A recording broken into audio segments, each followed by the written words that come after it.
Anche se il fenomeno ha dimensioni contenutissime, il Nord-Est perde la sfida dei laureati. Per anni si è parlato di una vera e propria fuga dei nostri giovani più qualificati, laureati che dopo gli studi lasciavano l'Italia per cercare all'estero migliori opportunità di lavoro e di vita.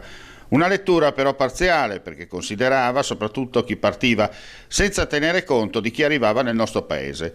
I nuovi dati Istat permettono oggi di avere un quadro più completo. Tra il 2019 e il 2024, poco più di 78.000 italiani tra i 25 e i 34 anni con una laurea si sono trasferiti all'estero. Nello stesso periodo, però, quasi 88.000 giovani stranieri della stessa fascia d'età con almeno una laurea triennale hanno trasferito la loro residenza in Italia. Un dato che invita a guardare al fenomeno della mobilità dei giovani con una prospettiva diversa.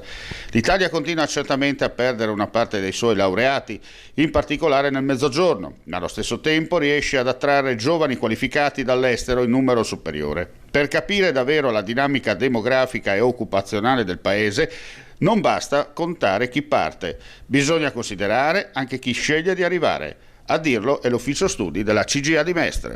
Il Friuli in particolare ha poche grandi imprese, ancora meno multinazionali. Sono realtà che altrove assorbono i giovani con un titolo di studio universitario. Resta un tessuto fatto di micro e piccole imprese, competitive nel mondo ma troppo piccole per far spazio a tutti. Una domanda ora diventa urgente: come rendere anche questa regione di confine attrattiva anche per chi si laurea?